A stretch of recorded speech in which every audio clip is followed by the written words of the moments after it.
Hi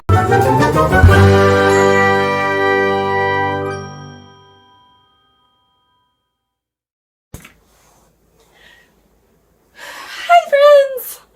Welcome back to my channel. Welcome to day whatever of Veda.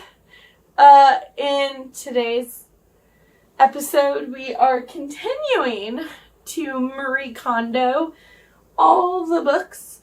Today's shelf is going to be my current book of the month shelf.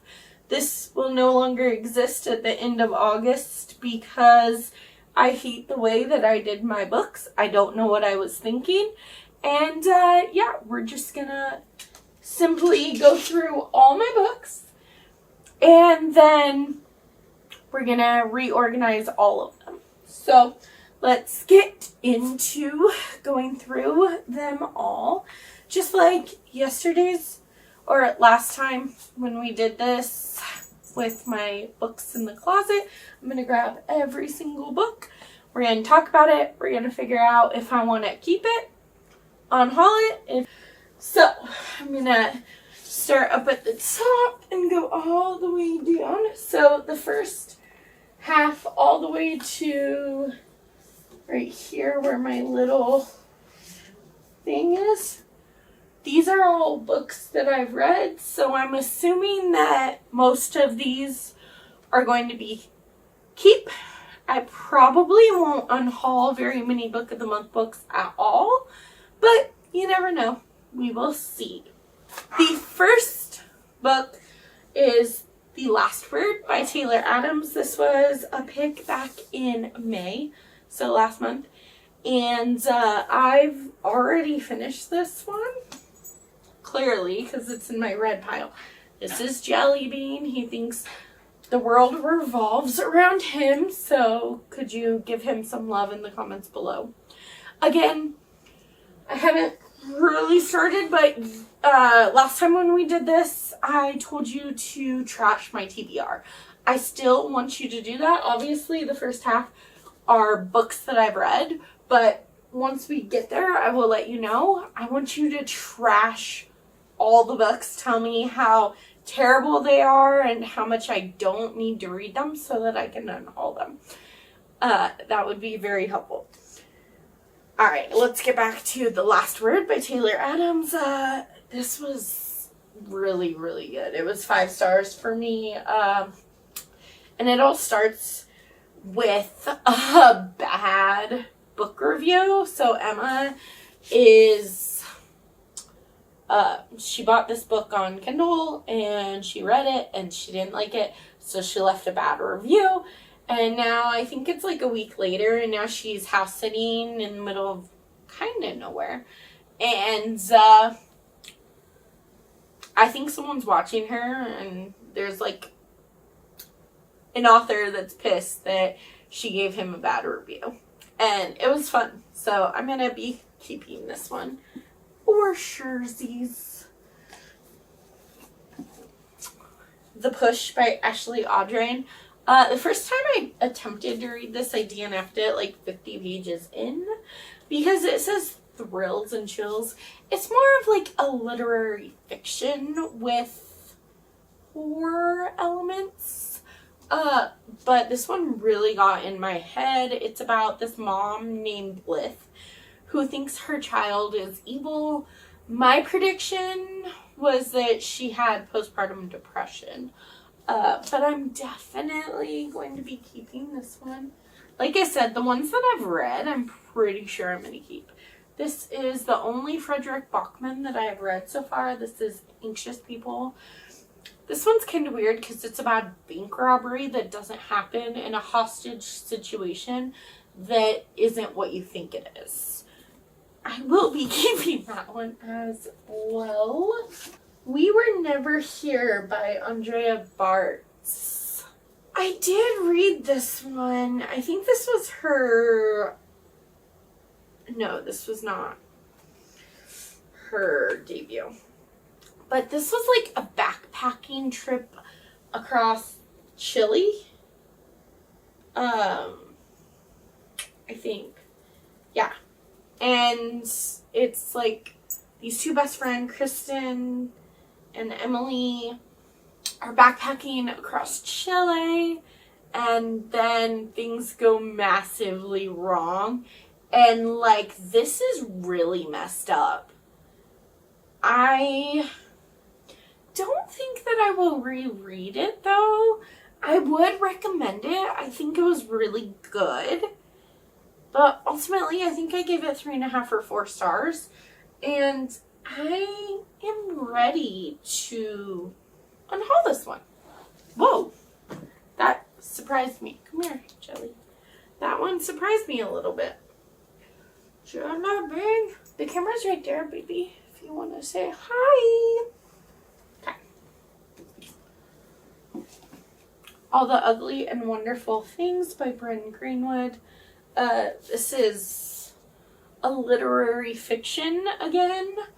This one follows Wavy, whose parents are drug dealers, and she's like raising herself and her baby brother at the age of 12. And then a drug runner named Keelan kind of starts looking out for her, and slowly they fall in love. Even though he's like 20 and she's 12 when they first meet. Yeah, it's very forbidden. Kind of, ugh. But it was a good book. The Love Hypothesis by Ali Hazelwood. I'm going to keep that because I loved it. Love on the Brain by Ali Hazelwood. I actually only gave this one 4 stars. I prefer The Love Hypothesis, but I'm going to keep both of them. Just, you know, because why not? The Kiss Quotient by Helen Wong. I want to also get the other 2 books in this series. I've read them. This one's my favorite, though. But I'm keeping that. Pretty Little Wife by Darby Kane. Keeping that for sure. Love and Other Words. No. Love and Other Words is Christina Lauren. This is Love and Other Disasters by Anita Kelly. This is such a good book. So this is a romance, but more than that, it's about London, who is trans, and they come out non-binary. They are not non-binary. London is non-binary. And they come out on national TV during this cooking competition that they are rivals in. And London comes out as non-binary. And then, you know, they have like this romance. But this had so many layers, and it was really well done. It was so cute. I really enjoyed that book. What Lies in the Woods by Kate Alice Marshall. I will be keeping. Ooh, Head Over Heels by Hannah Ornstein. Okay, so here's the thing. When I read this, I really did enjoy it. It's like gymnastics. It's this love story between the co-workers. Like, he's the boss and she is a coach, and he owns the gym, and it was really good, but I don't remember a lot of it. So I know this is weird because I've read this before, so if I put it in the maybe pile, I'm just going to be reading the first chapter again, which is fine. I think I'm going to put this in the maybe pile because I'm not really leaning one way or the other. I think that I enjoyed it. I think it was like a 4-star, which is good and I would recommend, but I don't remember all the deets. I don't remember all the details. So that one's going to be a maybe. That surprised me too. Before I Let Go by Kennedy Ryan. Made me bawl my eyes out, but I will be keeping that. Final Girls by Riley Sager. This is like a close second as far as my favorite Riley Sager books. So I will be keeping that. The Last Time I Lied by Riley Sager, that is my first favorite Riley Sager. So of course I'm keeping it. Lock Every Door by Riley Sager, I will be keeping. That's my third favorite. And then my fourth favorite is Survive the Night by Riley Sager. This one was cheesy and a little bit, like, out of control as far as the main character being kind of dumb. But I still thought it was a good time. And that's all I look for in my thrillers. Okay. And then we have The Invisible Life of Addie LaRue. That is never going anywhere. I actually started rereading it so that I could annotate it, but I don't really annotate books, so I kind of stopped for a little while. Eventually, I would like to go back and annotate it. Take the time to annotate. Dating Dr. Phil... Nope. Dating Dr. Dill by Nisha Shamra. You know, this one was really cute. I did enjoy this romance, but I don't think I'm ever going to reread it. I would highly recommend this, but I think I'm going to unhaul it. It's just not one that I really need on my shelves anymore. Turn of the Key by Ruth Ware. I will be keeping that for sure. It's my favorite Ruth Ware. It's the only Ruth Ware book that I've read that I actually like. All the Dangerous Things by Stacey Willingham. I will be keeping for sure. And the last one that I've read is The Golden Couple by Gare Hendricks and Sarah Pekkanen. You know, I think after I read this, I said that this was my favorite Gare Hendricks and Sarah Pekkanen book. And it's like about this wealthy couple that goes to see this therapist, and the therapist is very unorthodox. Yeah, I'll keep it. Because it was a fun time. Okay. Now, this is where I need your help to trash my TBR, especially the ones that I end up keeping so that I know it's not worth it and I just need to nip it in the butt and move on, right? So, we have Rootless by Crystal Zara Apaya. This one just came out in March. A proactive debut novel about a marriage in crisis that asks, can you ever be rooted in a home that's on the brink of collapse? Ooh. One spring afternoon in London, Sam races up the stairs to his flat 2 at a time. There's £13,000 missing from the bank account he shares with his wife, Eve. And his calls are going straight to voicemail. When he finally reaches someone, he learns that Eve is over 4,000 miles away as their child looks around and asks, where's Mommy? When Eve and Sam met as teens headed for university, it seemed that everyone knew they were meant to be. Eve, newly arrived in the UK from Ghana and sinking under the weight of her parents' expectations, found comfort in the focus and idealistic Sam. He was stable, working toward a law career, and had an unwavering vision for their future.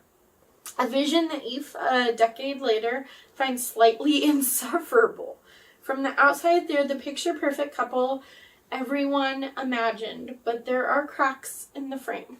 When Eve and Sam are faced with an unplanned pregnancy, they find themselves on opposing sides. Fatherhood is everything Sam has dreamed of, but Eve feels stuck in a nightmare. And When yet another revelation emerges, they are forced to confront just how radically different they want their lives to be. Already swallowed by the demands of motherhood and feeling her dreams slipping away once again, Eve disappears. Rootless is a heart-wrenching love story about motherhood and sacrifice, providing an intimate look at what happens after a marriage collapses, leading to people to rediscover what they ultimately want and if it's still each other. As Eve says, love and regret aren't mutually exclusive. Oh, that sounds so sad. You know, oh, that sounds like a lot though. I do really like books that have marriage as a focus, especially marriage that is like on the brink of divorce. I don't know what that says about me, but I'll keep it. Then there's The Whispers by Ashley Audrain. I don't care what this book is about. It's Ashley Audrain. I will read it. It's contemporary fiction though. It's Ashley Audrain. Alright, The Hunting Wives by May Cobb. So here's the thing. Go with me here, okay? Here's the thing. The thing is that Gabby recommended this, and there was a time not that long ago where if Gabby, Kayla, Jesse, any of the big booktubers, Haley, would recommend me a book, I would go out and buy it just to say that I bought it and now I can read it. But here's, I've had this for like a year, I think, and I haven't ever wanted to read it. Yeah, I've had it for just over a year. And I haven't wanted to read it because it's not really something that I would pick personally. I no longer just buy a book just because a booktuber says to. And I'm not saying that you can't trust us, but I'm just saying that don't buy everything a booktuber talks about because, yeah, then you'll have the same problem that I have. I really don't know what this is about, so I can't say that I wouldn't have got it without Gabby recommending it, but I know that Gabby's recommendation is the thing that made me, like, go make sure that I had a copy, and now it's just been sitting on my shelf for a while. So, let's figure out what it's about. I want to say it's like a small town housewife drama. The Hunting Wives share more than target practice. Martinis and bad behavior in this novel of obsession, seduction, and murder. Sophie O'Neill left an envy-inspiring career and the stressful competitive life of big city Chicago to settle down with her husband and young son in a small Texas town. It seems like the perfect life with a beautiful home in an idyllic rural community. But Sophie soon realizes that life is now too quiet. And she's feeling bored and restless. You know, that sounds pretty good. So I'm going to put that in the maybe pile. This is Thick and Other Essays by Tracy McMillan Cottom. I think this is one that I'm interested in. I think it's a nonfiction about being overweight. Let's see though. In these 8 piercing explorations on beauty, media, money, and more, Tracy McMillan Cotton, award-winning professor and acclaimed author of lower ed, embraces her ventured role as a purveyor of wit, wisdom, and black Twitter snark about all that is right and much that is wrong with this thing we call society. You know, I've never really read a collection of essays, so I got this because I am interested in kind of reading more essays and trying to see if that's something that I'm interested in personally. So I will keep that one for now. And just because I keep a book right now doesn't mean that I can't ever unhaul it later. But, you know, Like a Sister by Kelly Garrett, I'm keeping that. Then there's Good as Gone by Amy Gentry, a novel of suspense. After 8 long years, an abducted daughter suddenly reappears harboring deep secrets. Her mom wrestles with the ultimate guilty question, do I really know my daughter? Yeah, I'll put the maybe on that one. Then we have Wayward by Emily Hart. First off, this is just like a beautiful cover. I almost hit myself in the mouth with that. I am a wayward and wild inside. 2019. Under cover of darkness, Kate flees London for ramshackle wayward cottage, inherited from a great aunt she barely remembers. With its tumbling ivy and overgrown garden, the cottage is worlds away from the abusive partner who tormented Kate. But she soon suspects that her great aunt had a secret, one that lurks in the bones of the cottage, hidden ever since the witch hunts of the 17th century. 1619. Alpha is awaiting trial for the murder of a local farmer who was stampeded to death by his herd. When Alpha was a girl, her mother taught her their magic, a kind not rooted in spell casting but in deep knowledge of the natural world. But unusual women have always been deemed dangerous, and as the evidence of witchcraft is laid out against Alpha, she knows it will take all her powers to maintain her freedom. 1942. As World War II rages, Violet is trapped in her family's grand crumbling estate. Straitjacketed by social conventions, she longs for the robust education her brothers receive, and for her mom, long deceased, who was rumored to have gone mad before her death. The only traces Violet has of her are a locket bearing the initial W and the word wayward scratched into the baseboard of her bedroom. Weaving together the stories of 3 extraordinary women across 5 centuries, Wayward is an astonishing debut. I'm gonna put this in the maybe pile. I wasn't really sold on that one, and I don't know how I feel about like generational stories. Like, usually that's not my thing, so we'll put in the maybe pile. I think the biggest pile, well, I don't know. That was nice. This one is The Devil Takes You Home by Gabino Iglesias. I have a translation guide for it. I will definitely be keeping this one. I have started the first chapter of this one.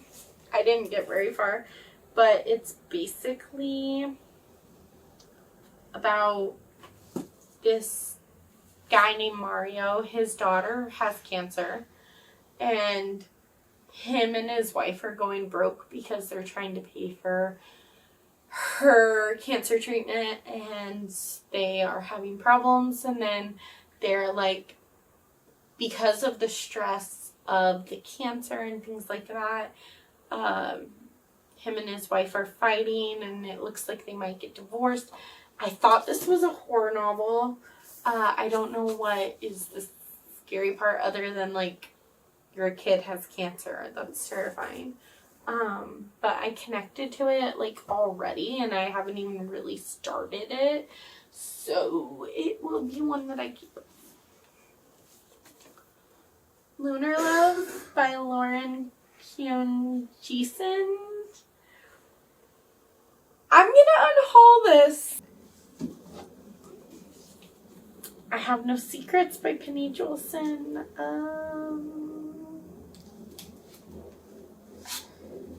I'm also going to be unhauling this one for the same reason as Lunar Love. I couldn't get into the writing. Whew. Oh, Okay. We Are the Brennans by Tracy Ling. I've started this one and I'm actually really, really enjoying it. I'm not very far into it though, but I will be keeping this one for sure. Then we have Lone Woman by Victor Lavelle. Oh, listen to that. Can you hear that? Oh, I love the sound of spines breaking because that's really what it was. Yeah. I don't remember what this one's about, so we're gonna find out together. A woman with a past, a mysterious trunk, a town on the edge of nowhere, and a bracing new vision of the American West. So I think that this is historical fiction, which is not usually something I do, but I guess it sounded good. Okay. Adelaide Henry carries an enormous steamer trunk with her wherever she goes. It's locked at all times because when the trunk opens, people around Adelaide start to disappear. Ooh, that sounds good. The year is 1915 and Adelaide is in trouble. Her secret sin killed her parents, forcing her to flee to California in a hellfire rush and make her way to Montana as a homesteader.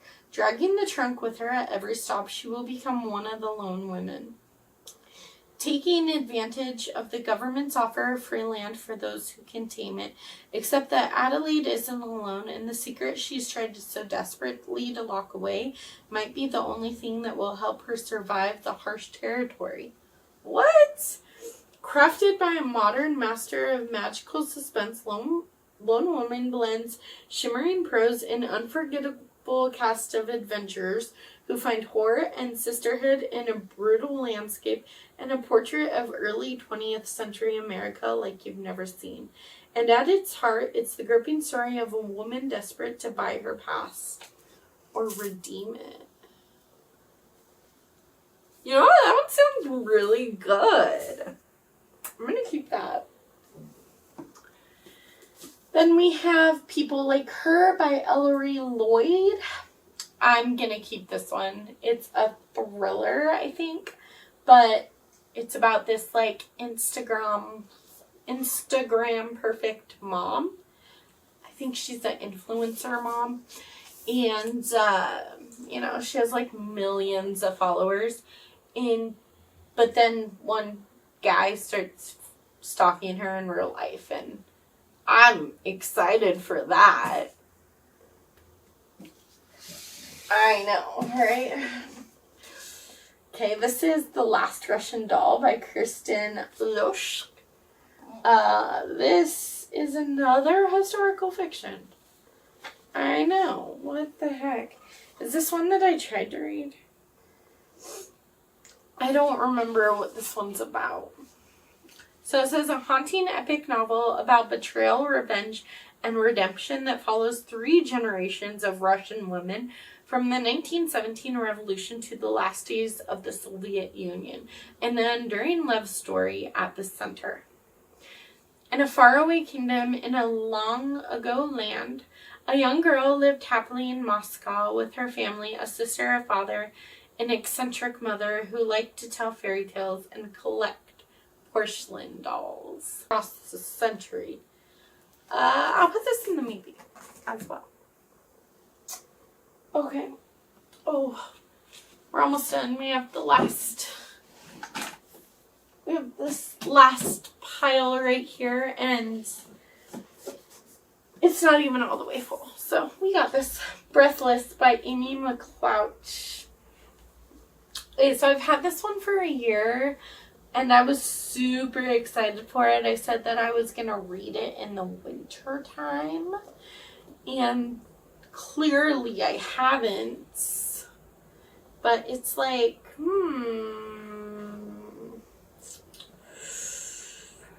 It's like this journalist follows this guy up this mountain because, she's trying to get coverage on how he's climbing or whatever. and they get snowed in, and there's a serial killer up there with them. So that really sounds great. But for some reason, it hasn't screamed to me that I need to read it in the whole year that I've had it. I want to keep it, though, because I do really want to read it. So, Winter TBR. The first book on the Winter TBR this year is Breathless by Amy McLouch. I've got to read it this year, or else I probably never will. When We Were Bright and Beautiful by Julianne Medoff. I'm going to keep this one. This one's a legal thriller that involves a rape case, I think. Okay. Whew. Someone Else's Shoes by Jojo Moyes. Honestly, the only reason I haven't read this is because it's so chunky and the writing's really small. So I have an audiobook on hold for it, so I will be reading it probably this year. The Wishing Game by Meg Schaefer. That was my one from this month, so I will be keeping that one. The Family Game by Catherine Steadman. Oh man, I was so excited for this because it's like a game, but it also takes place at Christmas.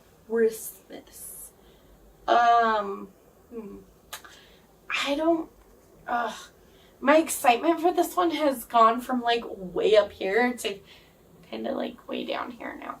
So part of me wants to keep it and try it during Christmas, and then like if I don't like it, then I can just unhaul it. But I think, to be fair, I will just read the first chapter. It will be in my maybe pile. We're gonna have a lot of first chapters, so maybe it was only gonna be one try a chapter tag, but we might have to do more than one. We'll see how many books I have on my try a chapter tag for all my books.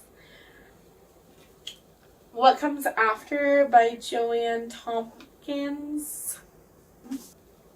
I don't remember what this is about, but I've tried to read it like 3 times, and I just don't like it.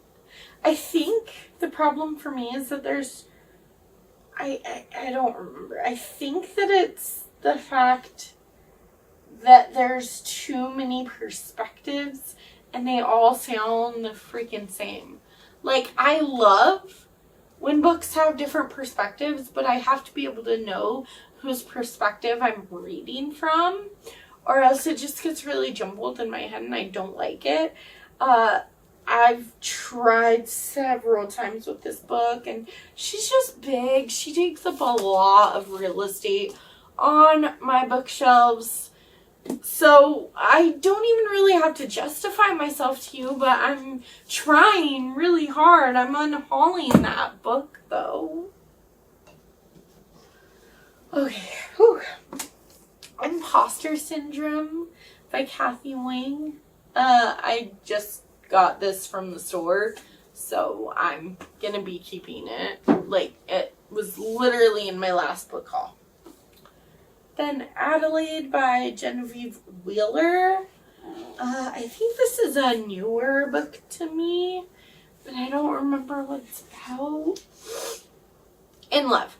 For 26-year-old Adelaide Williams, an American living in London, meeting Rory Hughes was like a lightning bolt out of the blue. This charming Englishman was the one she wasn't even looking for. Is it enough? Does he respond to text, honor his commitments, make advanced plans? Sometimes. Rarely, and no, not at all. But when he shines his light on her, the world makes sense, and Adelaide is convinced that in his heart, he's fallen just as deeply as she has. Then when Rory is rocked by an unexpected tragedy, Adelaide does everything in her power to hold him together, even if it means losing herself in the process. When love asks too much of us, how do we find the strength to put ourselves first? With unflinching honesty and heart, this relatable debut from a fresh new voice explores grief and mental health while capturing the timeless nature of what it's like to be young and in love with your friends, with your city, and with a person who cannot, will not love you back. Yeah, I'll keep that one. That one sounds like it's gonna break my heart, but that's the type of book I like to read. My Murder by Katie Williams. So on the back it says literary fiction, but on the website it said like a sci-fi thriller is what I was expecting. I was told that I'm wrong. I thought it was like Groundhog Day, and this lady keeps reliving her murder and trying to figure out who murdered her. I've since heard that that's not really what happens. So I'm going to put this in the maybe pile, and we'll read the first chapter. Not ready to give up on it unless the writing's like really bad. I do like literary fiction sometimes, but that's not what I was expecting with that book. And I think Book of the Month should have been more upfront about it, because in the like about it says it's like the best thriller or whatever, and then on the back of the book it says literary fiction, and everyone says it reads like literary fiction. All right. Ooh. Spells for Forgetting by Adrienne Young. I'm unhauling it. I'm unhauling this. I've tried multiple times to read this, but it's just not for me. And that's okay. It says it's a fantasy read. I thought it was like a mystery with magic in it, but it's more just like fantasy, and I'm okay with not reading it. Oh, this is not a Book of the Month book, but it was on the wrong shelf. This is Nothing But Blackened Teeth by Cassandra Khaw. This is a little horror novella about this group of like four or five friends, I think 4 friends, that go to this haunted warehouse in Japan so that 2 of their friends can get married. And it was haunted and creepy and a really quick read because it was like 100 pages. And yes, I did hit myself in the face with the book. Apparently, I've just been wanting to do that all night. And I think this is our last one. Oh, I lied. This is not our last one. This one is A Series of Unfortunate Events, Book 6 by Lemony Snicket. The Elevator. This is my favorite one, but it turns out that we're out of Book of the Month books. Woo! I feel pretty good about that. So we are going to be unhauling 2, 4, 6 books, 2 that I've read and 4 that are from my TBR. So we're going to be unhauling those for sure. And then I'm going to add these to our maybe pile, which means, you know, we're going to have to do a try a chapter tag on these ones. There's 2, 4, 6, 8. There's 8 of the try a chapter and 6 of the for sure unhaul. So I feel very, very good. I love unhauling books. I mean, I like hauling books more. I like when I get them in my library more, but sometimes it just feels nice and lethargic to, you know, go through your stuff and get rid of stuff that you no longer have a use for. So, yeah, I had a fun time. I hope you enjoyed this video. Don't forget to give it a big thumbs up and subscribe to my channel if you want to continue this journey with me of going through all my books and reorganizing my shelves and just feeling way better. I'm very happy with the amount of books that I'm actually getting rid of. Like, I kind of was like, I'm not going to get rid of very many. But I think this is going to become like a new yearly thing for me. I don't know if I'm going to do it more in the spring next year. Maybe part of Veda for April next year will be going through all my books and reassessing if I need them, if I like them, or whatever. I don't know. I don't know if that makes sense. Give me a thumbs up if that sounds like something you'd watch in April for like Veda as part of spring instead of summer. This year we did it later, but you know, I just feel a lot better after I let myself breathe a little bit and go through my stuff. I don't know. It just makes me feel happy. I'm babbling now, so don't forget to like this video, subscribe, and I will see you guys tomorrow.